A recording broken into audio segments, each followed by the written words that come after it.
Welcome to Untame Your Flame podcast, where we talk about all things on the journey to realigning with the you that you love, to recalibrating with your twin flame, and to pulling in your physical partnership with the one that deeply connects with you on every level of your being. I'm your host, Cheryl, and let's get into it. Hi there, and welcome back to the show. So the themes or topics of today's episode are going to be gender, identity, and gender roles. What it means to be a man or a woman, and also what it means to be masculine or feminine. The expectations and projections from society or other people over what it means to be masculine or feminine, or what it means to be a man or a woman. And I have a beautiful, interesting, wise guest here with me today to discuss that. So I'm really intrigued and looking forward to seeing where this conversation goes. First of all, I'll introduce him and then we'll get into the episode. So, Alexander is a leading voice in the community for empowerment, breathwork, mindset, and identity coaching. He's an advocate for the transgender and queer community. Alex alchemized his pain into strength and, from a former pro athlete, became a liberation leader. From addiction and near death to global healing work, he helps people access their truth underneath the masks. So thanks, Alex. Thanks so much for being here today. Thank you so much for having me, Cheryl. So first of all, I was thinking maybe just to give people a bit of context, if you can maybe share a little bit about your story or your journey that's led you up to this present moment. Yeah, 100%. So for me, it started living my life as female. I was born a girl, and it took me a long time, about 30 years, to understand that there's always been this unease and this discomfort about myself and my body, and like you said in the introduction, led to some addiction and some pretty dark places, until I one day heard a podcast talking about gender diversity. And I was like, oh my God, this is me. Like, wow, it finally all made sense. And so then it's been 3 years now that I've sort of taken on that journey of exploring what it meant, what gender meant for me, how it would eventually evolve into my life. And so today I live my life as a man. Yeah. Yeah, it's such an interesting topic, and I think it's something that a lot of people are challenged by. It's something that may be difficult to relate to if people haven't had the direct experience of feeling uneasy within themselves and kind of at odds with the gender that they were born as. I also think it's something that a lot of people don't fully understand or something that makes them uncomfortable and they project things out about it from that discomfort or from that lack of awareness. And maybe even people don't understand themselves at times, to be honest. And I think it's also something that's quite subjective and something that people don't take the time to inquire about, like with that individual person. They make assumptions about that person's journey or why they've transitioned or why they are transitioning rather than taking the time to get to know that particular person's journey. I think the topic of truth also comes up as well in relation to transgender people that, what does it mean to be in your truth? Because from what you just shared and from what I've heard other trans people that I've come across share, there's this sense of that they feel like they're moving more into their truth or becoming more of themselves by going through this journey and this transition. Whereas I think often people can project at trans people that, oh, it's coming from some sort of trauma response or they're not accepting themselves or that they're becoming more disconnected from themselves rather than becoming more of themselves. Yeah, I think there's two pathways here and Yeah. both are true. Yeah. And I think it's just a conscious way to do it and an unconscious way to do it. Yeah, I might also share a little bit about my journey where I've come from. I'm obviously a woman. I was born a woman and have always been comfortable as a woman, happy living my life as a woman. However, there's been some things that I've experienced on my journey where I feel like it's caused me to disconnect from myself. And I don't know that it's really been me that's been uncomfortable with myself. I think it's like other people have made me uncomfortable with certain aspects of myself or made me feel like I shouldn't be in those aspects of myself. Like my authentic energy has always been quite fiery, quite like I don't want to say a masculine woman because I still identify as female, but there's an element of my energy that I feel like I was taught or influenced to reject and like expectations of being more feminine and oh you've got to be like this like nice girl and you don't talk about sex and don't like burp in front of people and don't like like oh that's not ladylike, oh man that kills me, like that's not ladylike, what does that mean? Like I've got to be a certain way to be a lady, like Hmm. it's like it's, it's like um and I think it's become a bit of maybe a societal problem where people are like maybe losing their sense of self because they're told you need to be this way and not that way. Whether they identify as trans or wanting to go down that path or not, it's I think there's still a lot of people that are made to feel that they shouldn't be a certain way, and it's this sort of conflict between who you feel like you are inside and what the world expects you to be. Yeah. What do you think about that? Do you feel the external has influenced you in any way, like accepting yourself or rejecting yourself? 100%. I think that what you talk about is very resonant to me. Like Mm, when I was 11 years old, I was becoming more like I was not a child anymore. I was growing up into a woman. So I had to start acting like one. So, it's not ladylike, don't do this, don't do that. And, I had to act like a girl. Before that, it didn't matter yeah, too much because I was just a kid. But then suddenly puberty arrives and you have to act and play the part that you've been given. yeah, And I think it's really interesting. And it sort of stuck me down that path of, okay, I'm a girl, I have to act like one. And that's why I pretended to be one for so long. And it yeah, was yeah, like excruciating for me because that was not who I am. And I think yeah. like there's two different things here. There's the gender and there's the energies. And what you were talking about is like Mm, your energy is more masculine. It doesn't mean that doesn't take away that you're very comfortable in your gender being female, mm, but like there's a dance in those energies that I feel like is not maybe common knowledge, and we then have to conform to this box of this is what it looks like to be man, this is what it looks like to be woman, and there is no other way. And it's like, well, there's I don't know how many billion of us are now, seven, eight. There's that many ways to be a human being, yeah. and living our truth through that rather than through the lens of the labels and the boxes. Yeah, exactly. I really love what you said there about that there's one thing like gender and then there's the energies. The energies are something else. You might be very comfortable in your gender, but then maybe being told to be or expected to be more masculine or more feminine than you feel like you naturally are energetically. It's like just because you're a man doesn't necessarily mean like anyone, not just you personally, doesn't mean that you need to necessarily be masculine all the time. It's like we have both energies within us. We're not supposed to be one or the other, and it's not each energy in itself shouldn't be put in a box of this is what it means to be masculine and this is what it means to be feminine. And if you're a different sort of masculine or a different sort of feminine, that's not okay. Exactly. I think to me, that's where we start hitting the big societal problems because we don't allow, like, I went from being a mask woman to being a soft man, you know? And then it's like, how do I sort of like, I'm exploring that and navigating that and understanding that it evolves constantly as you live your life, and that to be okay with that dance. But yeah, it's not one or the other. And we don't allow people in general to integrate both energies within. Yeah, yeah. I think it's important to do that though.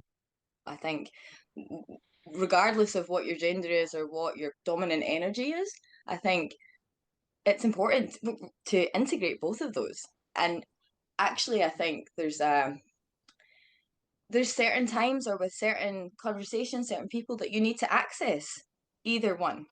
So if you're stuck in one side, there's something missing, and then that creates codependency or creates like attachment or enmeshment because you're not owning your wholeness.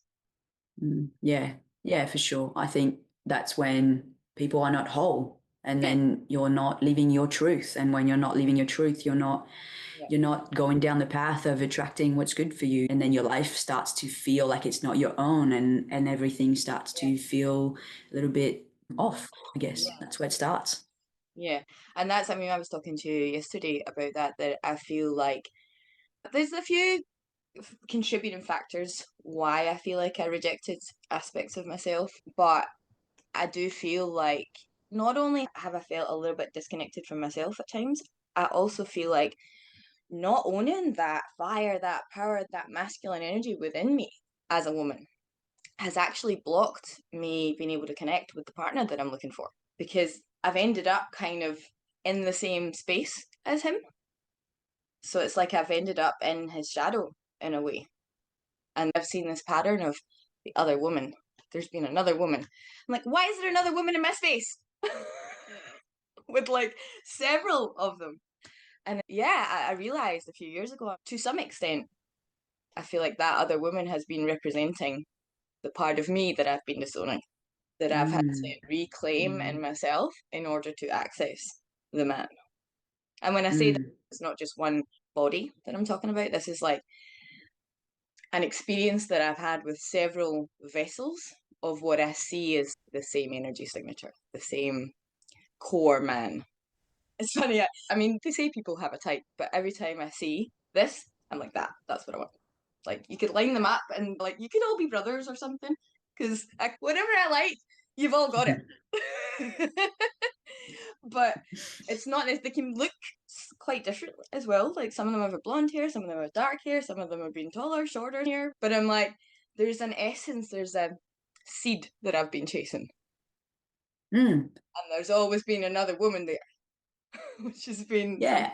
challenging to work with or to navigate. But that's so interesting, right? Like how you notice patterns and this thing is like you're looking for that part of yourself that you've not integrated within because you've rejected that. And so you end up attracting the lessons instead of attracting the the fruit, you know? It's like you're in constant learning phase. And if you don't become aware of that eventually, you just keep repeating the same cycles Yeah, over and over again yeah, until you can integrate that. You feel whole within yourself and your identity. mm, Then that other person doesn't have to complete you, doesn't have to be yeah, that missing piece. It can be yeah, another whole person. yeah, And then you can just be merging together. I know you talk a lot about the twin flame. And to me, that's that idea of like we both whole and there's not one that completes the other. And we just can come in union with that. yeah, yeah. And that's what I feel like. It's like my head has known that. Like I know cognitively that I'm looking for Mm, my whole complement, and there's been something happening at the physical body level or maybe soul level to some extent that I'm like, something's still not right. So I'm definitely a lot more aware of what's happening. And I've also learned to have more self love. Like I've actually been the other woman before, and the man has cheated on the partner with me, and learned that that's not going to get me what I want either. It might in a temporary place, but what I actually want is that deep devotional partnership with that man. I don't want to be the side piece, you know? mm, Oh, mm, mm, yeah, it's definitely something I'm still working with. Like I said, I've become a lot more aware of it. But yeah, it's not mm. entirely resolved yet. I love what you're saying there. And, you know, you have that awareness of like seeing that pattern. And to me, it's like you want to go back to the self and you want to look Yeah, back to inside and be like, okay, how is that? How am I attracting all this? Because it is an attraction. It is definitely yeah, coming from within you. And it's like looking externally for the answer is not going to fix it because you're in that same cycle all the time. So I think mm, I love that, you know, it starts with, it's an identity issue for me. It's like mm, if I can't love and I can't see and like all the parts of myself and fully not just saying I love myself, but deeply learning to love the shadows because not being able to name it and to say it, it holds fear and shame. Yeah. Yeah. And it goes beyond, you know, gender identity, any of that. It's like human beings, if we hold shame, we're just going to project that onto the world. And then Mm. eventually we attract it. We attract exactly Mm. that thing that we're trying to heal within because it's too hard to look within. So we're looking externally. Yeah. And to me, it's like, it's where the work really starts and where it gets super interesting when you start doing that work and start seeing the patterns outside of yourself changing and be like, oh, okay. Yeah. Yeah. And I've definitely started to notice that over time, partly because I've become aware of this pattern, and partly just because of the work that I've done myself. I'm starting to notice where, yes, to some extent, what or who I'm desiring to be in a partnership with is still somewhat unavailable, but something has shifted. Like something's shifted within me for a start. Like I was saying, it's like I'm not chasing that, I'm not pursuing that so much anymore. I'm like, I'm okay over here until it's available. I'll just keep working on me and unifying myself to the best of my ability to come into that wholeness so that I can be a direct magnet to what I want and kind of giving myself what I want from him. Yeah, and it sounds all a bit fluffy, like, oh no, like treat yourself the way you want to be treated and, love yourself and all that stuff. But I think there's a real core thing to that where you do actually, like, I take myself out on dates and, like, just go to a restaurant by myself and it's like a date. He's just not physically there yet. Yeah. I'm also not so excited by the unavailability anymore. I'm like trying to get it to be available or trying to get him to be available. Like I used to find it like some sort of challenge. And I guess that was because, that was in resonance with me to some extent. It was almost like a bit of a challenge to get an aspect of me back that I was then acting out externally. Equally, there was part of myself that I was trying to be with that was somewhat unavailable, as well as trying to be with this physical other out there. It actually reminds me of a mentor of mine, Kyle Cease, what he says or what he said in the past about we think that, oh, well, if we can fix it with this man that's unavailable, then it kind of heals the absence of dad. And it's like, no, that's not really how it works. And yeah, like I guess I'm not trying to do that so much. But then there's also this desire underneath, like it's not coming from a void so much anymore, but there's this desire underneath still where I do want to experience that. I do want to experience a deeply fulfilling, deeply nourishing, aligned relationship. Also, I wanted to say something there. You were talking about shame there, and it must have been a challenging journey, or still a challenging journey at times for you with people projecting their shame. I guess the more that you move into yourself, the more you're sort of moving away from that box that society, people want to put you in and people's expectations of you. I imagine you've had to dig quite deep at times to hold on to yourself and not let that distort you again. Yes. Yeah. I think for me, the key piece here was understanding that people can only see me to the extent of how much they've seen themselves. Yeah. And they're not like, you don't know what you don't know. So a lot of people still are quite closed off and don't know transgender, the transgender experience, what it looks like. They've probably met a trans person before, they've just not Mm. really noticed it. But I'm quite early on in my journey and I don't look quite the part yet. Yeah. People can't quite figure me out and I see it. Like Yeah. people look at Yeah. me and they're like, Okay. like that question of what are you? Yeah, I was about Um, to say that. I was like, what are you? exactly, Yeah. because like my voice is not quite there physically. I could, but I like it's not clear, and so Yeah. people can't put me in the box when they see Yes. me. Yeah. So they're either gonna completely avoid it because somewhere in there there's that shame of like, oh no, it's like we can't speak about these things. You can't ask people, and people are scared and afraid to offend. So they're just completely Yeah. will shut that down and try to not use pronouns, try to not use it, like, and just and go away, um, which is Yeah. very interesting. And look, I meet people where they're at, but it was very challenging early on in my journey in the Mm, beginning of like I had that desperate need to be seen as male and to be yeah. recognized at one. Yeah. Because for me, it's like, living over 30 years of not being in my truth. And I finally found it. And I'm like, oh, okay, I found it. I've said it. Why Mm, is it so hard for people to just mm, go with it? But yeah. it's like, what they see doesn't match what I say, and their brain can't Yeah. comprehend it. They can't put me in that box. And Yeah. so if they don't know it, it's just too hard. It doesn't compute.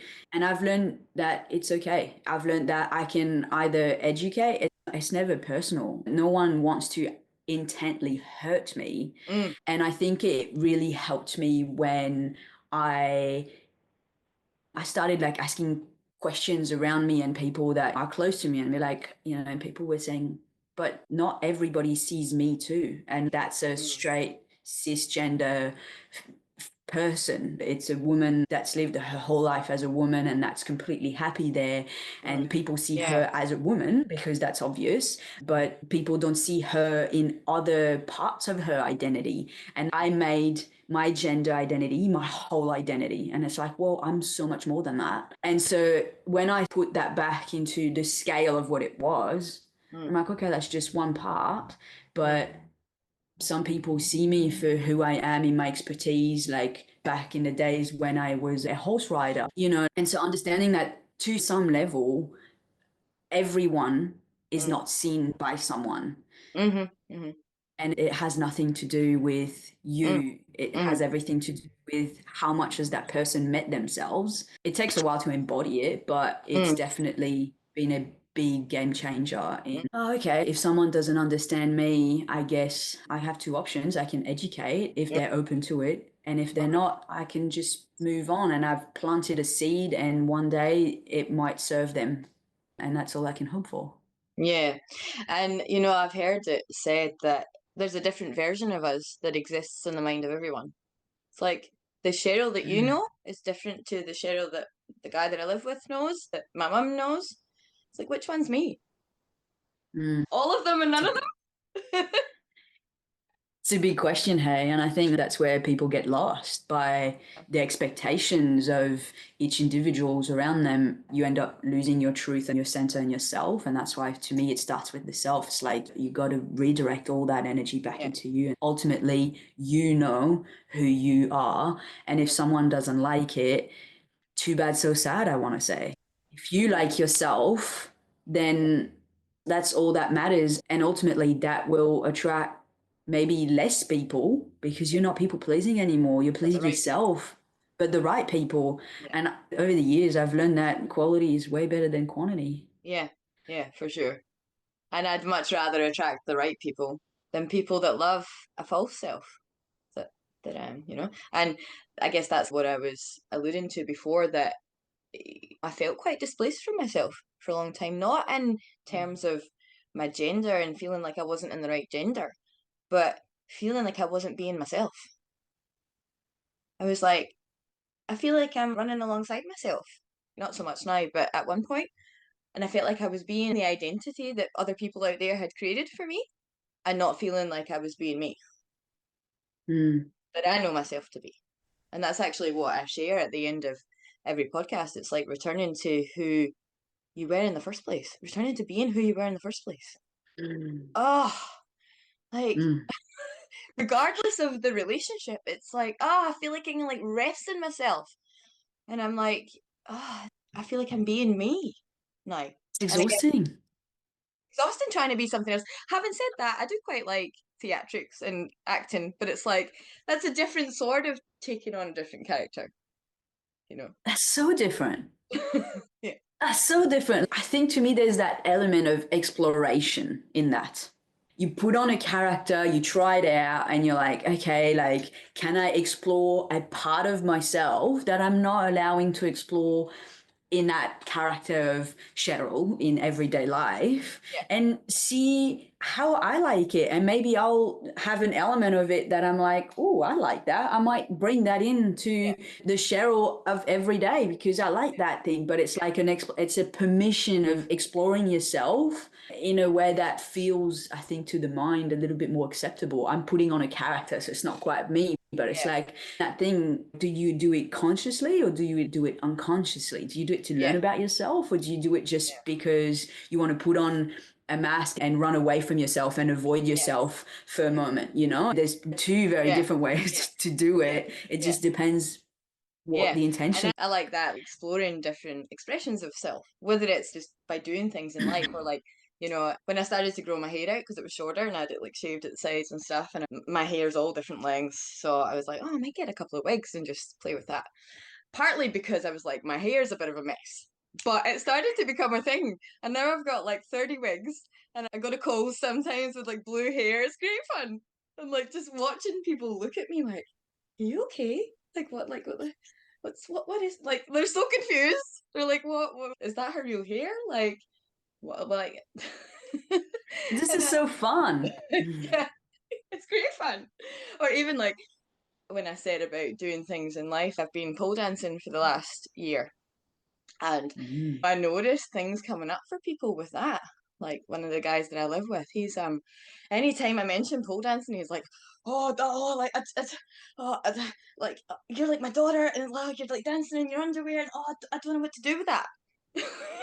And I'm like, it's like strength-based acro. It's not just about stripping. Like I'm not going to pole dance to learn how to be sexy.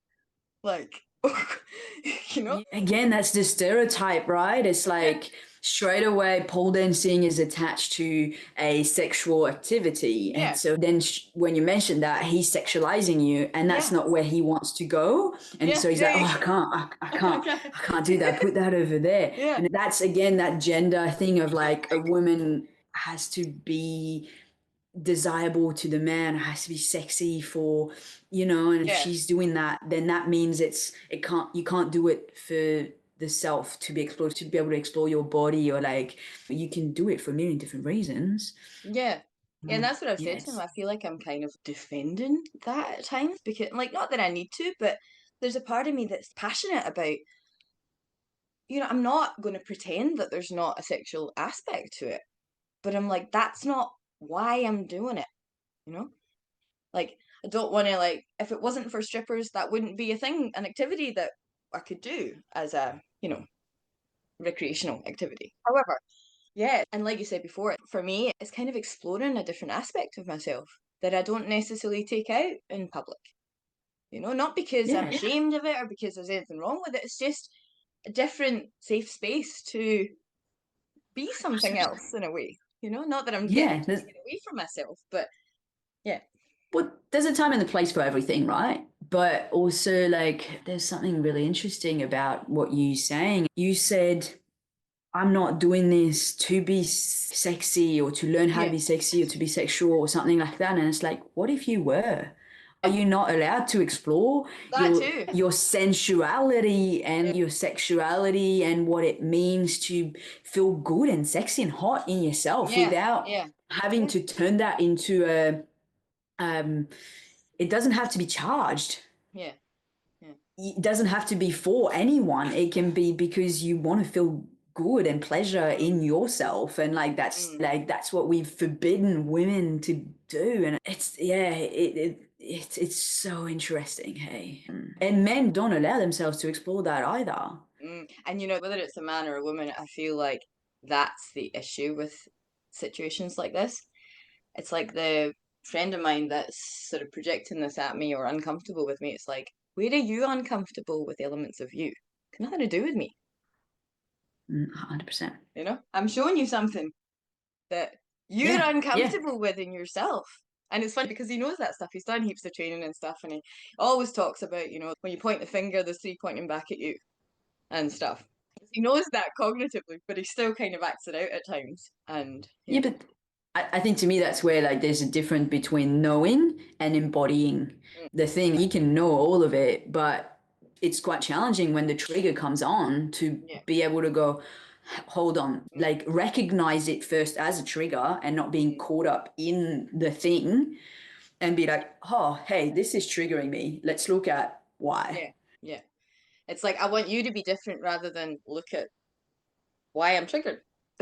Yeah, yeah, exactly. And we do that all the time. We do that with friends, we do that with partners, we do that with our Yeah. parents, we do that with Yeah. absolutely everyone around us. And Mm, that's how, like, to me, hate, it's a little bit controversial, what I'm going to say here, but mm, it's like, does hate really exist outside of ourselves? mm, You know, that thing of like, for me, there's a lot of people that have a lot to say about me being transgender and it's unnatural and all of these things. And we call them transphobes and it's transphobia and whatever. And I'm like, look, call it that if you want to, mm. but I'm just triggering something in someone that, you know, it's a trigger that Yeah. that person needs to look at into themselves. It has nothing to do with me, nothing at Yeah. all.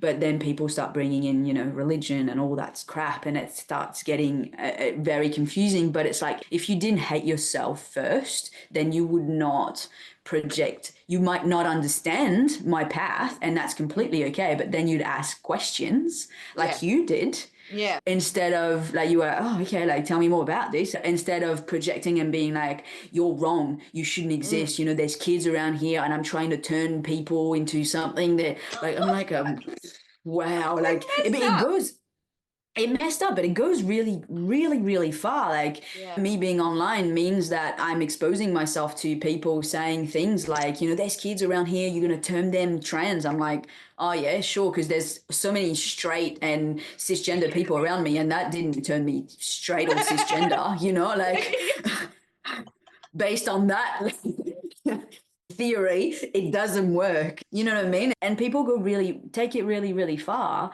Yeah. And And probably. they're not able to zoom out and be like, Mm, oh, I'm triggered.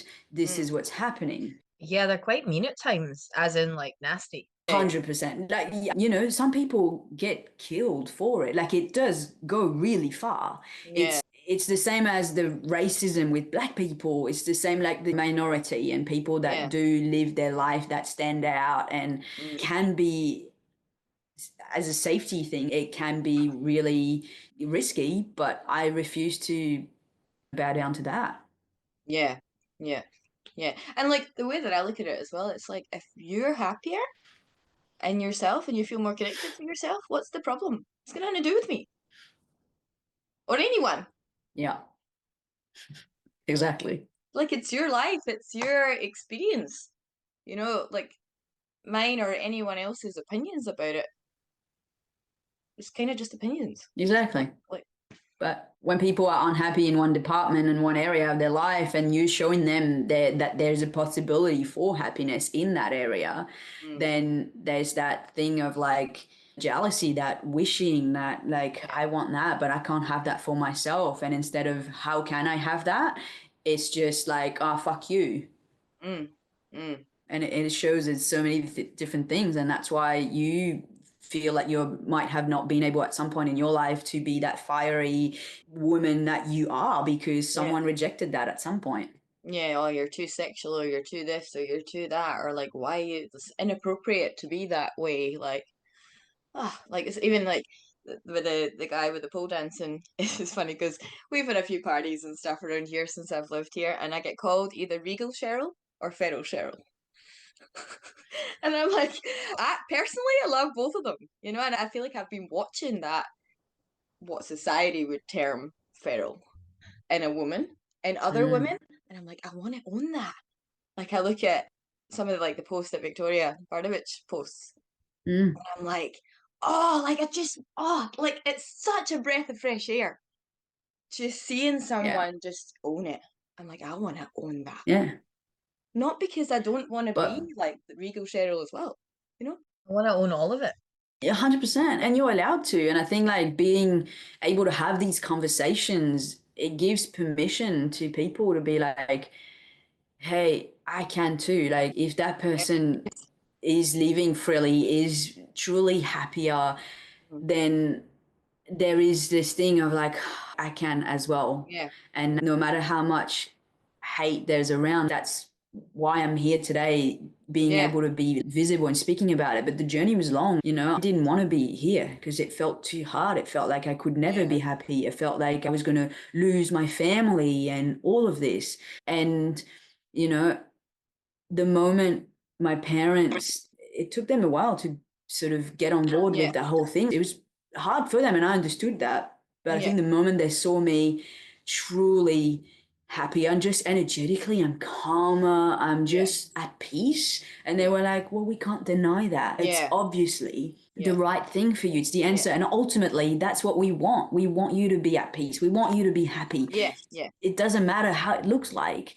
Yeah. They just wanted me to be happy in their own way because that's all they knew. And when I showed them that there was another way for me that suited me better, they were Yeah. like, okay, I surrender to that.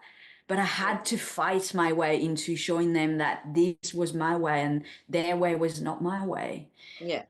Yeah. And because I did that, then I'm giving permission to others to be able to be like, it's possible. Mm. It's Mm. possible to do that, to be liberated and all of this. And then what comes after that is, Yeah. Yeah. wow. And can we look at it like that as well? You know, you were saying before about people saying, oh, you know, you're going to turn people trans and whatever. It's like, can we flip that and go, what if you're giving people permission to be themselves? Whether that's a Exactly. transgender thing or just generally being themselves, you Yeah. know? I think for me, that's what I aspire to do by doing the work that I do and being visible and being loud in a way Yeah, about it. It's yeah, like, you know, I am not visible for you to tell me who I should be or if you agree with who I am or not. I yeah, couldn't care less, and I have absolutely no time for that. yeah, I do it for, you know, little yeah, me that needed someone yeah, that was just what I see a lot with the trans narrative on Instagram and on socials in general is like the pain and the suffering and the it's hard narrative. mm, And like, yes, but life is hard. Like it's not a thing that's very particular to mm, your existence. And I think that's for me, that was the moment that was liberating when I understood that it was on the scheme of life, mm, everyone's life is hard. mm, Everyone mm, has something that is hard for them. mm, And I want to be there not only for the trans kids and for the mm, queer kids, mm, but or the queer adults for that matter, because I came out as an adult, yeah, but for everyone. And for me, it goes way beyond that. It's so much deeper. It's the truth. It's mm, my truth here. yeah, It's my core. It's can I answer that question? Who am I? And am I comfortable with that? Am I comfortable with looking with all the parts of myself? And do I feel at peace? And if I yeah, do, then to me, I'm winning. And that's yeah, what I do. And that's what I want to, that's what I encourage people to do. And mm, people that work with me, it's like, how can we, like all these parts, they're here and mm, they're going to be here, mm, whether you like it or not. You mm, might as well look at them and learn to make peace with it mm, so you can feel whole and you can love yeah, yourself. And from yeah, that perspective, fuck, life is beautiful. yeah, Yeah, it's really just all about that. It's like showing that it is possible to free yourself from the boxes, from the conformity, and from the yeah, expectations of yeah, others. You yeah, have to reclaim that for yourself. yeah. And it's like pick your favorite flavor of hard. Would you rather be disconnected to yourself and not feel like yourself and not able to love yourself forever? Or doing whatever you need to do in order to reclaim aspects of yourself or completely transform your gender or whatever it is.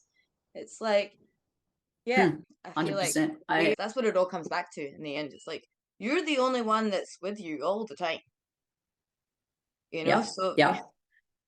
I posted something about that yesterday, actually, that saying of growth is hard and doing the work is hard, mm, but staying stuck is mm, hard too. yeah, Both are hard, but only one sets you free. yeah, You can choose to go through a moment of discomfort, of hard, and yeah, actually find yourself and unravel the lies and the masks and who are you underneath all that. And it's hard for a moment, but on the other side, it's bliss. yeah, yeah. There's like pretending, it's exhausting, it's hard, and it's hard for as long as you keep doing it. Mm. And just to kind of a little bit segue backwards and share something else that I wanted to share as well, I actually kind of like triggering people at times. Not because I'm going out there intentionally trying to trigger them, but it's kind of fun. I'm like, oh, like just by being myself and like seeing what happens, you know? Like when I do bring Feral Cheryl out at times, it's like you can see people like, oh, like, you know, like one time, like I, I had like, it's a little bit personal share, but you know, I have been quite open and stuff on other episodes as well. I'd bought this like nice underwear and stuff, a little bit BDSM-y, and brought it out at a party. And one of the guys was like, "Oh, like I just, oh, like I don't want to like look at you like that." And I'm like, "It's fucking bra, relax. It's not like I brought my vibrator out or fucking something, you know." And I got a nice big blanket as well, and it was the same. I'm like, you could just see this like discomfort, and he got quite nasty to me, and I was just playing and like showing the things that I bought, not because I'm trying to do anything with it, like or like you know, it's just yeah, and along the same lines of triggering people as well. I wouldn't say dated, but I was kind of seeing a queer guy in Sydney a few years ago, and he was a bit older as well as like the first guy that I'd been with that was in his 50s, and it just kind of happened, and yeah, like he used to like wearing eyeshadow out, and he was like obsessed with purple. He was a bit autistic as well, and he'd wear like heels sometimes, go get his purple sparkly nails all the time. And and there was a little part of me that it was that.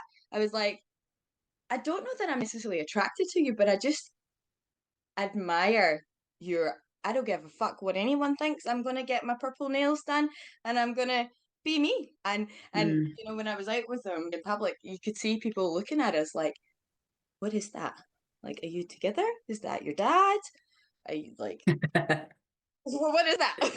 You know, but he looks a bit queer. You, and I don't know. I don't know what box to put you in. Yeah. I can relate. I mean, people look at me like that on a daily basis. You know, I walk into the servo because I just filled up the car or something, you know, and it's like, how do I address you? Or like when people hear my voice first and then they see my face and then they're like, oh shit, that doesn't match. Or like, you Yeah, know, yeah, and so look, because it happens every single day, there are some days where I just don't have the capacity for it. And I'm like, oh my God, like, get over it. yeah, It's yeah, fine. But some other days I kind of play with it a little bit and not to play with it in a way like, I'm going to fuck around with you yeah, because you're yeah, ignorant. But I play around a bit as in opening the conversation. And people usually are a little bit uncomfortable because they're like, oh, it was obvious that I was trying to figure that person out, you know? mm, And I'm like, that's completely okay because let's be real, when you look at me right now, you mm, don't know.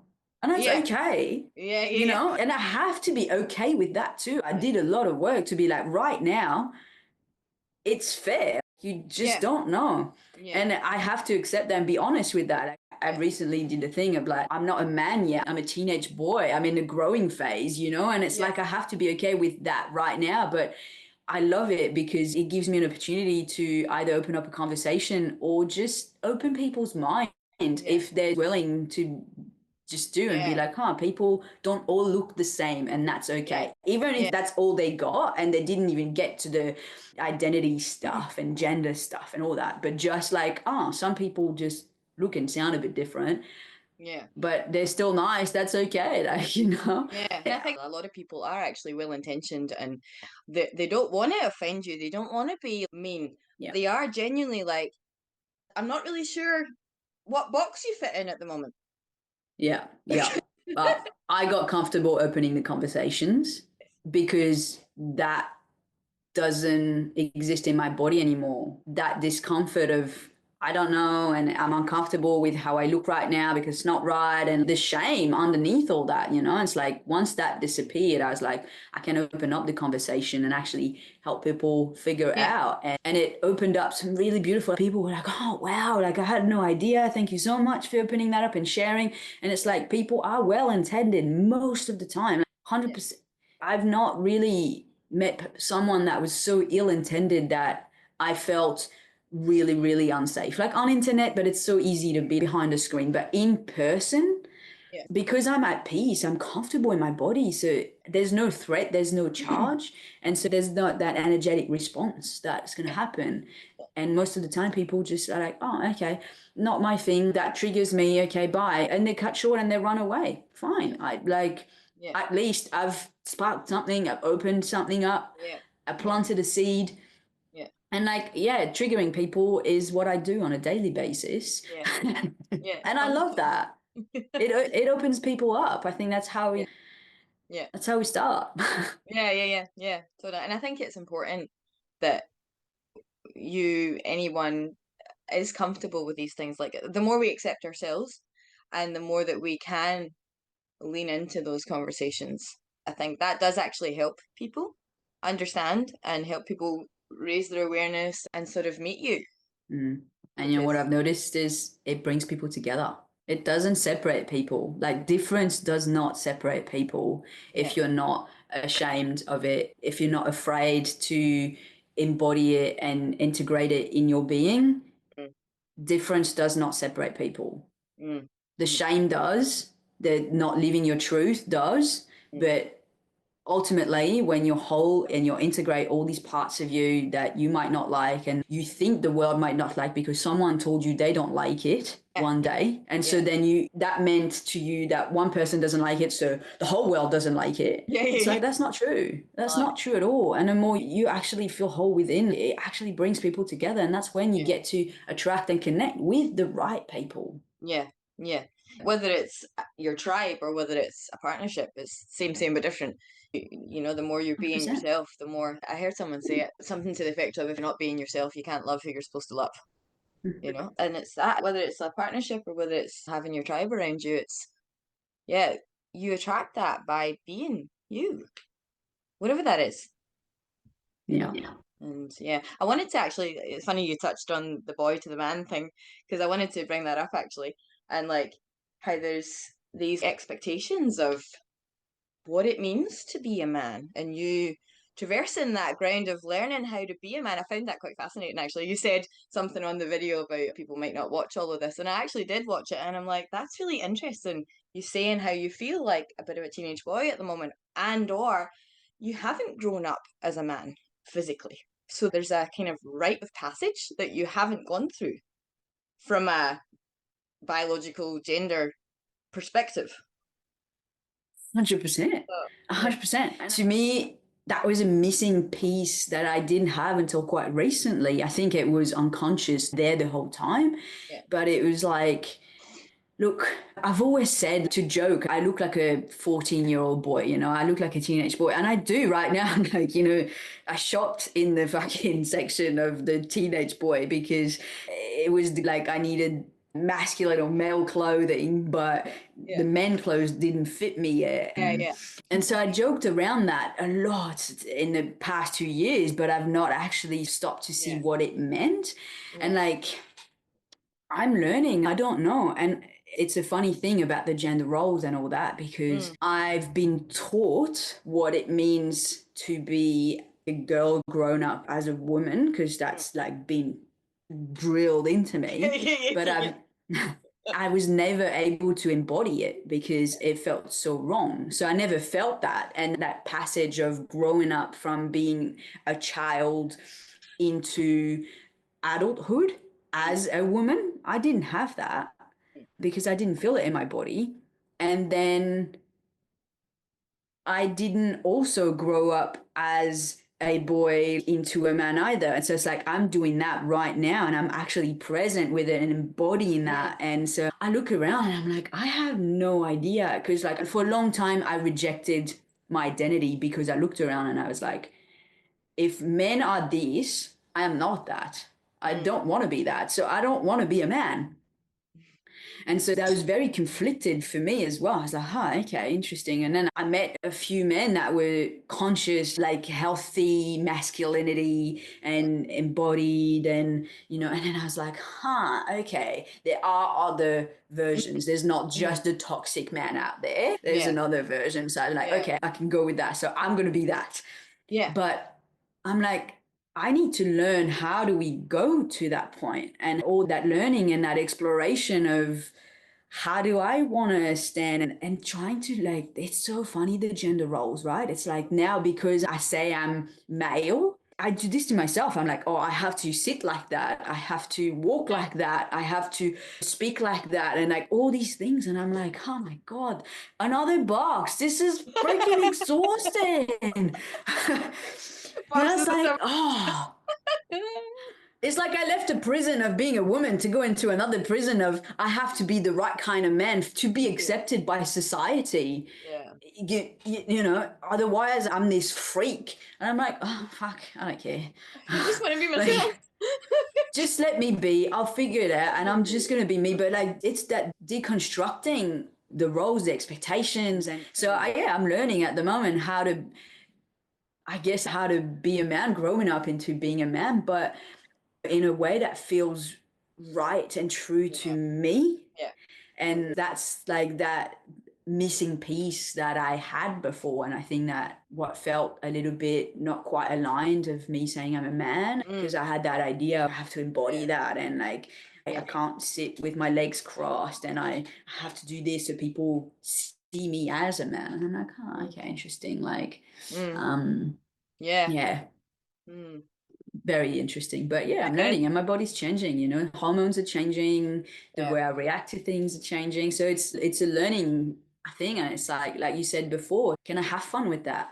Can I yeah, yeah, explore all yeah, these parts of me that I like constantly evolving every day and actually have fun with it instead of yeah, being like, oh, that this is reminding me that I'm not there yet.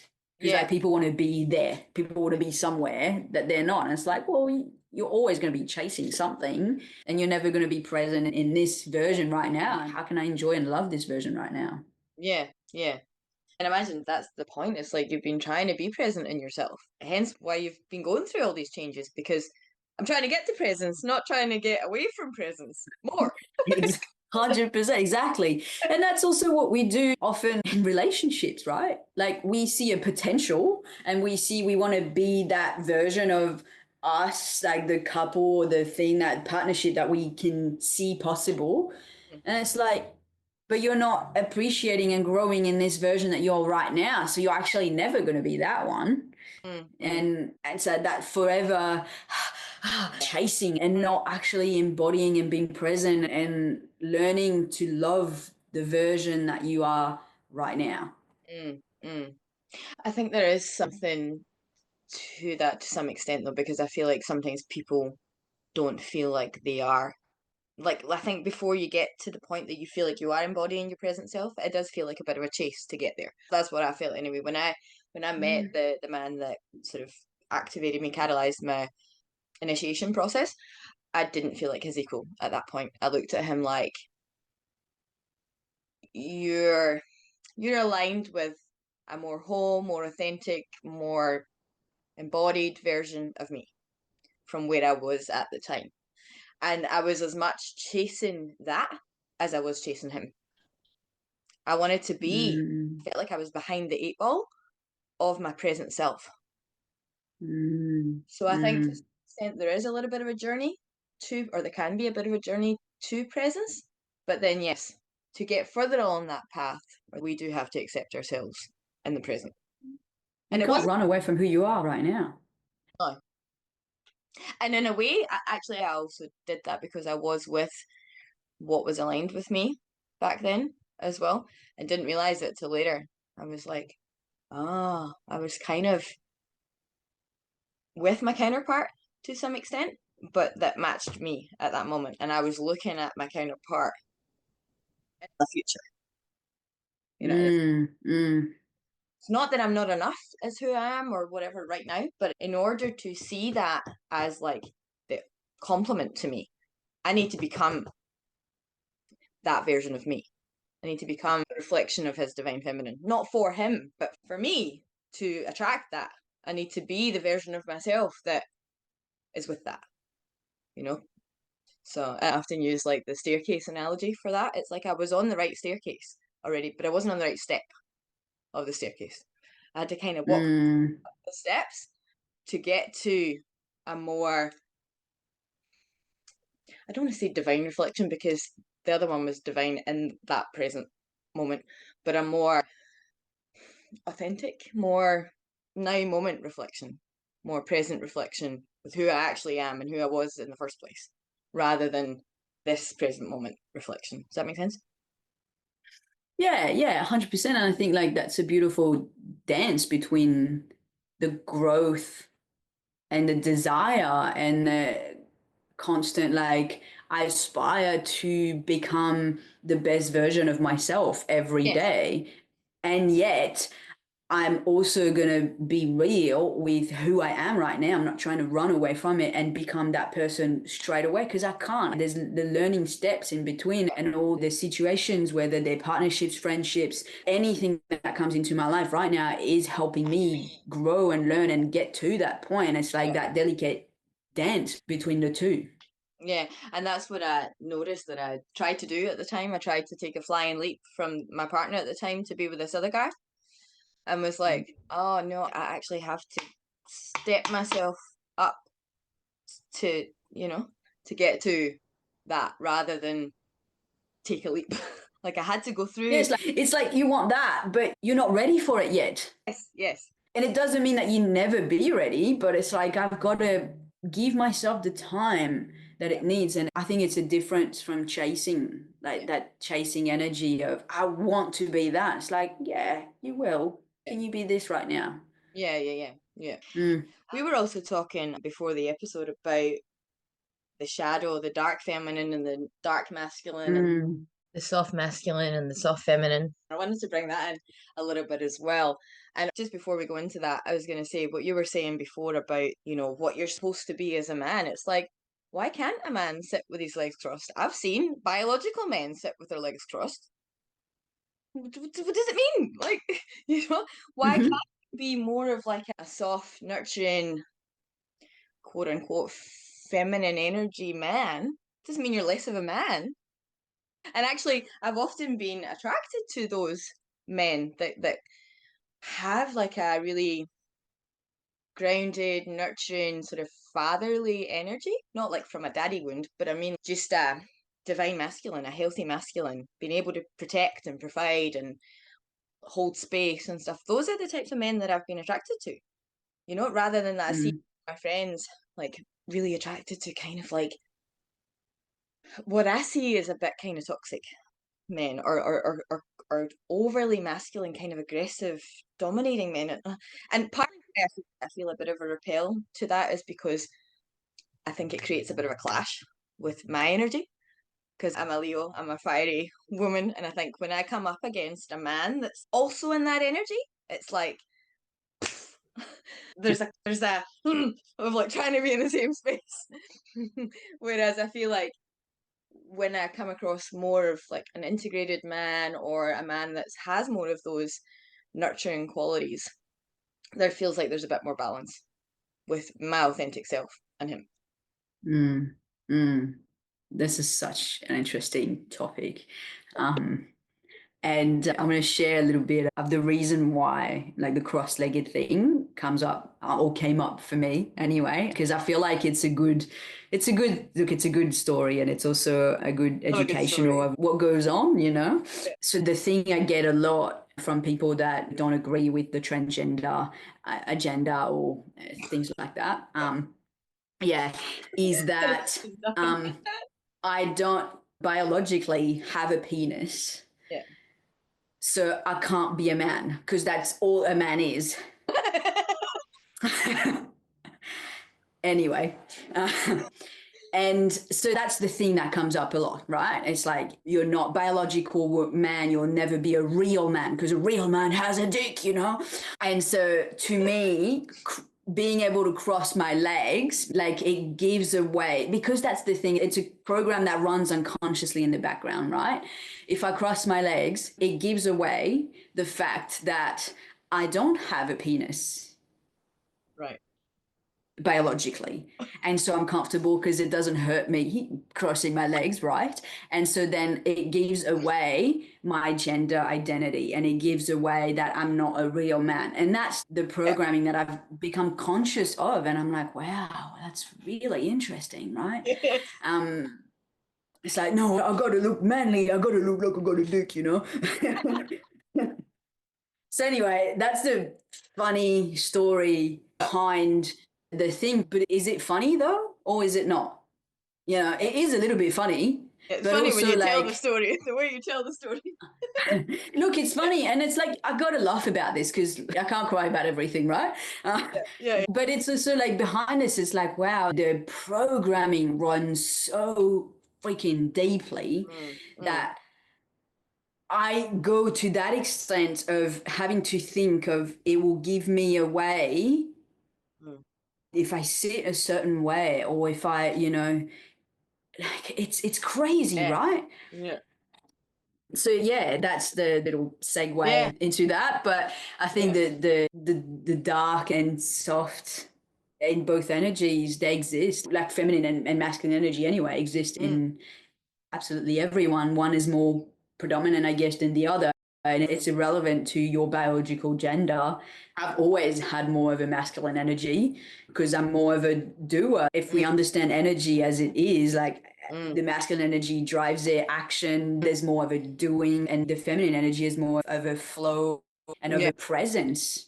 As a human being, you got to have both presence and taking Mm, action. Otherwise, you're not going anywhere. If you're only in presence, mm. you're actually not driving anything anywhere. And if you're Yeah. in doing too much, you're not being present with what you're doing. It's like Mm, it mm. has to be a beautiful, delicate dance. And in these two energies, there's a softer and a bit of a more fiery, darker Yeah. energy. And it's Yeah. like a lot of people are scared of these two and they try to blend into this beige kind Yeah. of, you know, like Yeah. digestible feminine and masculine without acknowledging that there is a soft, there is a sensual part of us.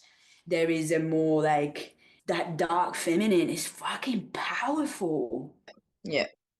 but it has to be integrated. The problem is we don't give space to that energy to be integrated. So often it Yeah. comes out as destructive because we're not giving people the opportunity to less, you know, often it shows up in women, like the dark feminine, when it shows up in women, it can be really like, ugh, in your Yeah. face. Yeah. And then we go Yeah. on and say women are crazy.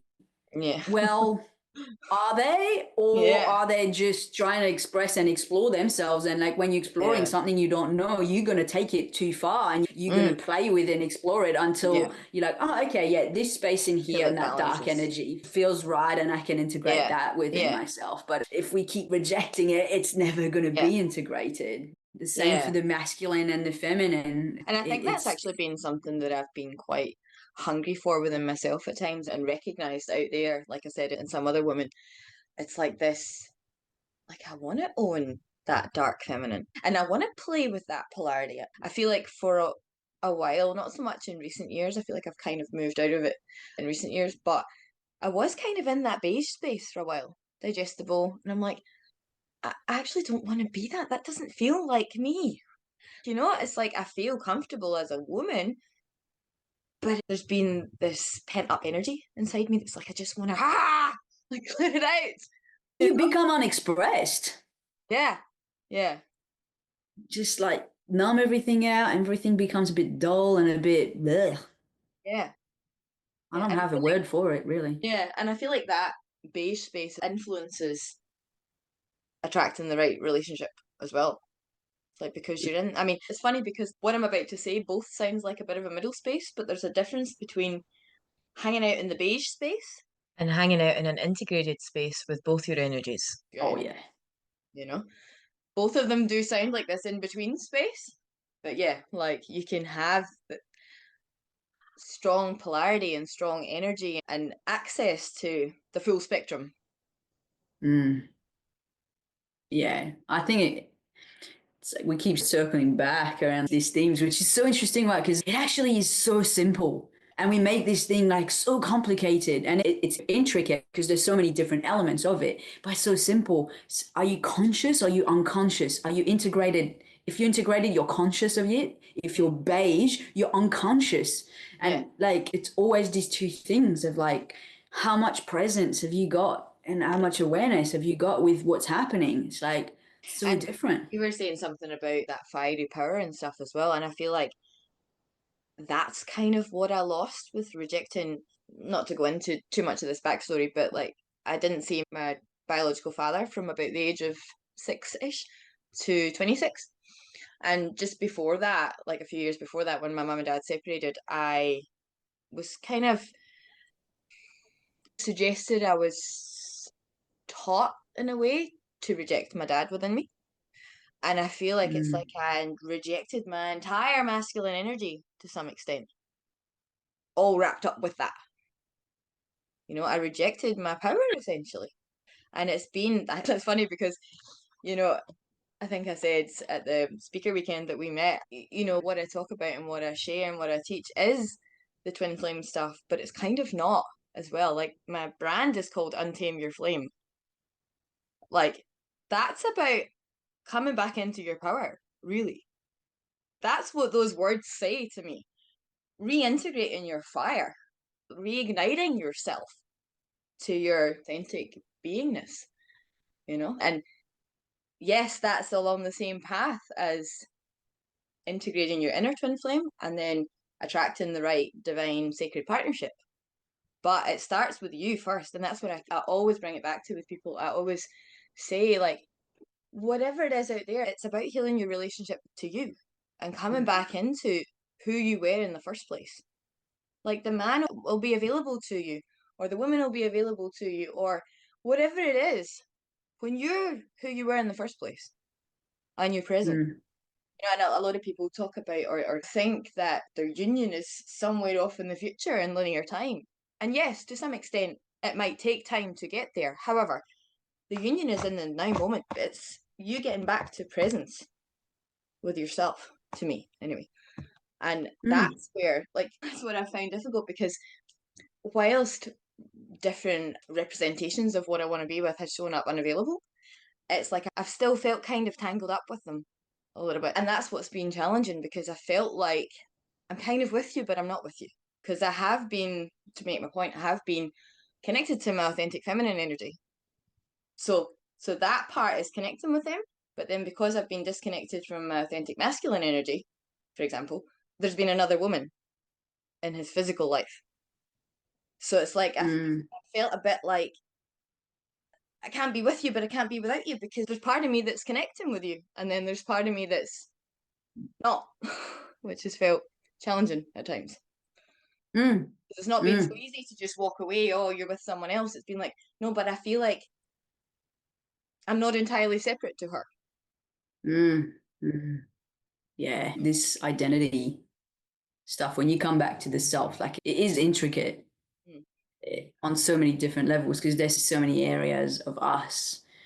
And I think what you pointed out really well is like that one event in your life when you were 6 years old that unconsciously, not even like it's a thing you remember, but unconsciously you were taught to dislike your father or something of that sort and disconnect in that way. And that unconsciously linked it because that's all you knew at the time and there was no one to be able to help you navigate that, and that linked it to that masculine energy of yours that you pushed aside and repressed for so long, and that plays a massive part in our identity and who we become. All these little events in our lives that we then attach stuff and meaning to, mm, that roll into like the snowball effect. It starts out as something that looks and seems insignificant, but over mm, time and when it adds up, it becomes this massive thing that we got to unravel to find back that essence and come back into yeah, this, like what you're saying, untame your flame. And it's like, with different words, I feel very connected to what you're saying because that's exactly what it do. It's like the core essence of mm, who are you underneath all of it. Can you come back to that essence of you? yeah, We were all that once when we were born, yeah, and then all the societal construct and the family construct and the people that we've interacted with shaped us in that way. mm, And unless you've been part of a very conscious environment and mm, family, which is very, very, very few of us, mm. you've got a lot of shit to untangle. And I felt like I even sort of left an aspect of myself in the past.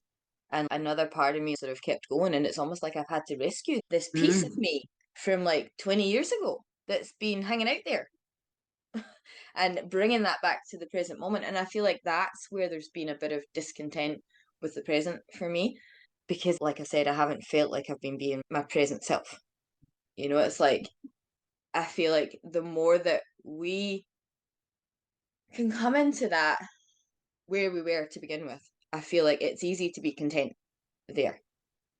But I feel Mm. like there's a bit of like a striving to get somewhere until you feel like you're at home in yourself again. And that's to me, that's the goal. Yeah, yeah. But yeah, I wanted to kind of circle back to something that was mentioned a little bit earlier and talk a bit more about it can be either gender or either energy, but I'm going to talk about it in a masculine frame at the moment. That, when a man is too much in his dark masculine, for example, he can actually be a bit unsafe to a female or to feminine energy. I've experienced that Mm. myself, and that's where I think integration is really important as well from both sides. Because when I was too much just in my feminine, it's like I was a magnet to this overly aggressive, like domineering, shadowy man, and I was like, oh, like I don't like get over there. Because it didn't feel safe. The man has to integrate that fatherly energy, those nurturing qualities, that grounded presence that allows a woman to open and surrender to him, or allows the feminine energy to open and surrender to him, because it doesn't necessarily have to be a gender thing. But I think it's important to own both sides, and then it's also important for the woman in this reference to integrate her own dark feminine so that she's not such a magnet to this extreme opposite that it's, like I feel like we both have to have access to both of the polarities. When it's integrated, it's safer. I don't feel like there's a need to defend against that, or you feel more open, or I feel more open as a woman anyway, to an integrated man. It's not that I don't want him to own his dark masculine, it's that I don't want him to just be that, because Mm. that doesn't feel safe to my feminine to be open to, and yeah, like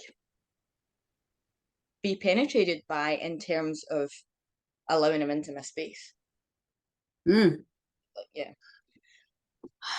Yeah. I mean, I think for me, especially having navigated where my place was being in this body presenting female, and I think unconsciously I've explored all of these different feminine and masculine energy, but also like soft and dark. And I, no matter where I sit on in my journey and no matter how I identify, it's always been that the dark masculine has always scared me because until about a year, 6 months ago, where I became aware of that. I was like, okay, I got to integrate that. It was unintegrated. And it was Yeah. that part of me that I never really allowed myself to go to because no one showed me how to go there in a healthy way. And so that's how like the toxic traits were coming from. And the anger issue, I became afraid of my own anger Mm, because that's where I felt anger, like I was going in the dark energies. And no matter which ones, if it was feminine or masculine, in the energies, it was still unintegrated and it was still unsafe to me and it was unsafe to the people around me. yeah. And it showed up in my relationship with my mother, where she was afraid of my anger because I couldn't integrate it in a way that was healthy. And it's so important that we not only allow ourselves to go there, anger needs to be expressed, but Yeah. teach people how to go there in a way that you don't have to be ashamed of it. Like, how do we integrate that in a way that feels healthy and communicate it in a way that Mm. feels safe. Because if you feel unsafe, people around you feel unsafe. Yeah. But you can't also deny yourself to go there, because then Mm. it's repressed. You know, you wanted to talk a bit more about that masculine. And I think that's where the good boy concept falls under. It's like, no, I got to be good. I got to be safe. I don't want to be toxic. So I've got to be Yeah. this. It's like the good girl But then there's something missing there concept, as well. but there's Some something like, missing. yeah, like I've had that with some partners, and it's like, you're too nice though. It's not that I don't want you to be nice, but there's something that's like, like there's no charge, You're there's not no, meeting your fire. yeah, yeah, You're not meeting your fire because it's unsafe if you go there. And yeah, it's like, can we learn to go there and to learn how to be safe in it? yeah, yeah. And I think that's when it's good to, like you mentioned, anger there. Having safe spaces, yes, yes, that can come up and you can find ways to navigate that with people, but also there's other ways to express anger in order to circulate that energy that is not at a person necessarily. It's like we can dance, we can go and box a punching bag, we can, scream in the woods. I've definitely gone to a few parks in my time and had a wild woman scream. Uh-huh. And at times, the guy that I mentioned before, I was with him one day. We went to the national park, like in Sydney, just for a day trip. And I think I kind of scared him a little bit because he was like triggering me, and I was like, oh, I need a minute. And I went over to the bush and was just like, for like ages. And he was like, a bit like, you okay? I just had to let that out rather than just doing this thing with him and getting nowhere. But then the thing is like, you go there, you know what's happening, you're able to see it. So you're like, okay, I need to release that thing. I go, I do the thing, I release it. I don't involve anyone in it because it doesn't need to. It's something that's going on within. Yeah, So it's like, release it. And then you come back and you're fine because you've integrated that. But if that person next to you hasn't, then it's like, what the fuck are you doing? yeah, You know, yeah, it's like, that's when you become the crazy bitch. That's when you become, yeah, the uncontrollable. Like if a man goes and do that in a forest and a woman is near him, yeah, with a woman that has no concept of what's going yeah, on, she probably will feel very unsafe. She'll be like, wow, he's going crazy. He's yeah, losing his shit. yeah, I'm unsafe. Then yeah, that's the story that she's told herself because she's probably had proof of that in the past. But yeah, yeah, but it looks for someone that's not integrated in that, it yeah, looks like something crazy. But imagine that when you're actually not doing it on purpose, that you letting that out in the mm, wild, you're not controlling it, and that's where it actually becomes unsafe. It's not just the idea of it looks unsafe, it's actually yeah, yeah. you're actually going there.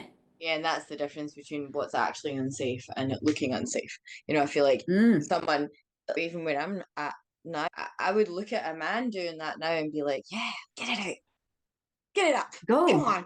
That's it. Go You release, know? and then we can come back together. Yes. And then you come back, you regulate it, and Yeah. that's how you show people. That's how you're like, okay, like I've expressed that. It's not in my system anymore. I'm regulated now. And now people are like, huh, Yeah. okay. Yeah. Like you actually energetically, people, whether they're tuned in or not, you feel it when Mm. someone feels safe and when someone feels unsafe, you Yeah. feel it. And so that's the Yeah. difference between that, and it's like, okay, yeah, I can do that. Yeah. But again, it's like that thing that we were talking earlier, we gotta talk about these things and be visible and be out there with these things so people actually get like, oh yeah, okay, there's a way to do that, rather Yeah. than just suppressing parts of yourself. You're not whole. Yeah. Yeah. And like it is going to maybe feel a little bit out of balance as you start to integrate and unsuppress things. But then it comes into balance and you're like, okay, I'm finding my balance in the chaos, like it's stabilizing. 100%. It's not like a forest fire anymore. It's like, okay, we're cultivating, we've got it contained. That it's not Mm, best, but it's not just wild. yeah. I think my experience of that when I was playing with that is like you have to meet both edges of the spectrum to find the balance and to find yourself in the middle to integrate it.